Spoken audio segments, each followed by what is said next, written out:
ലൈലത്തുൽ ഖദ്രി ഖൈറുൻ മിൻ അൽഫി ശഹർ. 1000 മാസത്തേക്കാൾ പ്രധാനപ്പെട്ട ദിവസം എന്നാണ്. 1000 മാസം എന്ന് പറയുമ്പോൾ 83 വർഷമാണ് ഏകദേശം. 30,000 ദിവസം. ഇത്രയും വലിയൊരു ഓഫർ നമുക്ക് അല്ലാഹു സുബ്ഹാനഹു വ തആല തന്നിട്ട് ആ ഓഫർ നമ്മൾ സ്വീകരിച്ചിട്ടില്ലെങ്കിൽ ഈ ദുനിയാവിലെ ഏറ്റവും നന്ദി കെട്ട വർഗ്ഗം നമ്മളായിരിക്കും. അല്ലാഹു കാത്തിരക്ഷിക്കുമാറാകട്ടെ. റസൂലുള്ളാഹി സ്വല്ലല്ലാഹു അലൈഹി വസല്ലം പറയുന്നുണ്ട്, എനിക്ക് മുൻഗാമികളെ കാണിക്കപ്പെട്ടു, അവർക്ക് 200-300 വർഷം ജീവിച്ചവരാണ്. ഒരുപാട് സയൻസ് പഠിച്ച, ബയോളജി പഠിക്കുന്ന, അന്തരീക്ഷ ശാസ്ത്രം പഠിക്കുന്ന, ആന്ത്രോപോളജി പഠിക്കുന്ന പുതിയ തലമുറയോട് ഞങ്ങൾക്ക് വിശദീകരിക്കേണ്ട ആവശ്യമില്ല. അവർക്കറിയാം പഴയ തലമുറയിലൊക്കെ മനുഷ്യന്മാർ ഒരുപാട് വർഷം ജീവിച്ചിരുന്നതിന്റെ ഫോസിലുകളൊക്കെ കിട്ടി ശാസ്ത്രം തെളിയിക്കപ്പെട്ട സംഗതിയാണ്. ആ സംഗതി റസൂലുള്ളാഹി സ്വല്ലല്ലാഹു അലൈഹി വസല്ലം പറയാണ്, അല്ലാഹുവിന്റെ റസൂലുള്ളാഹിന്റെ പരാതി, റബ്ബേ എന്റെ ഉമ്മത്തിന് ഈ 60-70 വയസ്സിന്റെ ഇടയിൽ എന്ത് ചെയ്യാനാണ്? ഈ 200 വർഷം ഇബാദത്ത് ചെയ്തു പോയ മനുഷ്യന്മാരൊപ്പം എന്റെ ഉമ്മത്തിന് എത്താൻ കഴിയുമോ എന്നുള്ള റസൂലുള്ളാഹിന്റെ ആശങ്കക്ക് അല്ലാഹു തവഫറാണ്. ലൈലത്തുൽ ഖദ്രി ഖൈറുൻ മിൻ അൽഫി ശഹർ. 83 വർഷം എക്സ്ട്രാ രാത്രികൾ അല്ലാഹു പ്രദാനം ചെയ്യുമാറാകട്ടെ. ആമീൻ. ഇന്നത്തെ രാത്രി നമ്മുടെ പള്ളിയിൽ അത് ഞാൻ പറയുന്നു, എല്ലാവരും എല്ലാ പള്ളിയിലും പോകുന്നു പറഞ്ഞൂടെ, പള്ളിയിൽ പോയിക്കോട്ടെ, ഓരോരുടെ എവിടെ ആത്മാർത്ഥം കിട്ടുന്നത് വെച്ചാൽ അവിടെ പോട്ടെ. പക്ഷെ ഇന്നത്തെ രാത്രി നമ്മുടെ നാട്ടിലെ ഈ പള്ളി അല്ലെങ്കിൽ നമ്മുടെ വലിയ പള്ളിയാണ്, നമ്മുടെ ബന്ധപ്പെട്ടാലും സജീവമാക്കാൻ നമ്മുടെ ബാധ്യതയാണ്. നിങ്ങൾക്ക് എല്ലാവരും ഉണ്ടാവും, പാട്ടും എല്ലാവരും ഉണ്ടാവും അല്ലെ. പക്ഷേ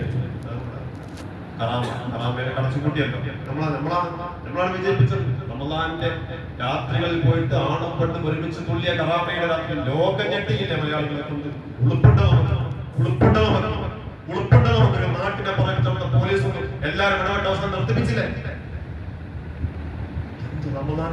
റമളാൻ ആഘോഷിക്കപ്പെട്ട് പാട്ടും കൂത്തും തിന്നിട്ട് ഒരു നാട് മൊത്തം നമ്മൾ നോക്കിയിട്ട് എവിടെ നിന്ന് വരുന്നു ചോദിക്കേണ്ടി വന്നില്ലേ? അറിഞ്ഞില്ലേ? നമുക്ക് അറിഞ്ഞിട്ടില്ലേ? അത്രയൊന്നും അല്ലല്ലോ. അടുത്ത പോലീസ് സംവിധാനങ്ങൾ ഇടപെട്ട് നിർത്തേണ്ടി വന്നു. ദുബൈയിലെ കറാമയിൽ എവിടേക്കാണ് നമ്മൾ പോകുന്നത്? ഇത് നമ്മൾ നിയന്ത്രിച്ചില്ലെങ്കിൽ, ഈ മക്കളെ നിങ്ങൾ ഇരുന്നിട്ടില്ലേ എന്ന് നിങ്ങൾ ചോദിച്ചില്ലെങ്കിൽ, വീട്ടിലേക്ക് നേരത്തെ പായുന്ന മക്കൾ, തറാവിയൊക്കെ വരാത്ത മക്കളെ നിങ്ങൾ എന്തുകൊണ്ട് ഉസ്താദോട് 5 മിനിറ്റ് സംസാരിക്കുമ്പോ നിങ്ങൾ ഇരുന്നില്ല എന്ന് നിങ്ങൾ ചോദിച്ചില്ലെങ്കിൽ നാളെ പിടിക്കപ്പെടും നിങ്ങളുടെ മക്കളായിരിക്കും. അല്ലാഹു കാത്തിരക്ഷിക്കുമാറാകട്ടെ. കാരണം അവർക്ക് ഈ ബോധം നമ്മളല്ലെങ്കിൽ പിന്നെ നിങ്ങൾ എഴുതാൻ നൽകുന്നില്ല. ഉസ്താദ്മാർ നൽകുമ്പോൾ അതിന് ഇരിക്കാൻ പറയോ? അതുമില്ല. പിന്നെ ആര് കൊടുക്കും ഇത്? അവരെ പറഞ്ഞിട്ട് കാര്യമില്ലല്ലോ. അവർക്ക് ഗൈഡൻസ് കിട്ടണ്ടേ, അവർക്ക് ഇതാണ് സത്യം അറിയണ്ടേ, ഇതെന്തെന്ന് അറിയണ്ടേ. ഇത് പറയുമ്പോ ആദ്യം നിങ്ങൾ വാളും നോക്കിയോളൂ, ബാക്കിൽ മക്കളും പായും. ദീൻ പഠിക്കൽ നമ്മുടെ ബാധ്യതയല്ലേ? ഇത് പറഞ്ഞു കൊടുക്കും ഞങ്ങളെ ബാധ്യതയല്ലേ? നാളെ മഹ്ശറിൽ അല്ലാഹു ചോദിക്കും, നമുക്ക് രക്ഷപ്പെടട്ടെ. അല്ലാഹു നമുക്ക് കണ്ണും കാതും മൂക്കും കൈയും കാലും ആരോഗ്യവും ഒക്കെ തന്നിട്ട് എന്ത് നിങ്ങൾ ചെയ്തു എന്ന് തിരിച്ചു ചോദിക്കുമ്പോ അല്ലാഹുവിനെ രക്ഷിക്കണം. നിന്റെ ജീവിതം, നിന്റെ ആരോഗ്യം, നിന്റെ കണ്ണ്, നിന്റെ മൂക്ക്, നീ തന്ന സകലതും വജ്ജഹതു വജ്ഹി ലില്ലദി ഫതറ അസ്സമാവാതി വൽ അർദ് ഇന്ന സ്വലാത്തി വനുസുകി വമഹ്യായ വമമാതി. ഇന്ന് പോലും നമ്മൾ നിസ്കാരത്തിൽ പറഞ്ഞത് ശരിയോ തെറ്റോ? അപ്പൊ എന്റെ ജീവിതവും എന്റെ മരണവും എല്ലാം ഞാൻ നിനക്ക് തന്നു എന്ന് നമ്മൾ ഇപ്പൊ പ്ലഡ്ജ് ചെയ്തില്ലേ നിസ്കാരത്തിൽ? ശരിയായിരുന്നോ തെറ്റായിരുന്നോ? പിന്നോട് നാളെ പോയിട്ട് പറയേണ്ട വചനമാണ്, റബ്ബേ ഇന്ന സ്വലാത്തി, നിസ്കാരം, അനുഷ്ഠിക്കേണ്ട ആരാധനകൾ, വമഹ്യായ, എന്റെ ജീവിതം, വമമാതി, എന്റെ മരണവും എല്ലാം ലില്ലാഹി റബ്ബിൽ ആലമീൻ, ലോകരക്ഷിതാവായ റബ്ബേ നിനക്ക് തന്നിട്ടാണ് ഞാൻ എന്ന് പറയാൻ എത്ര പേർക്ക് കഴിയും? നമുക്ക് അല്ലാഹു കാത്തിരക്ഷിക്കുമാറാകട്ടെ. അതുകൊണ്ട് ഇന്നത്തെ രാത്രി ആത്മാർത്ഥമായി എല്ലാവരും പ്രദാനം ചെയ്യട്ടെ.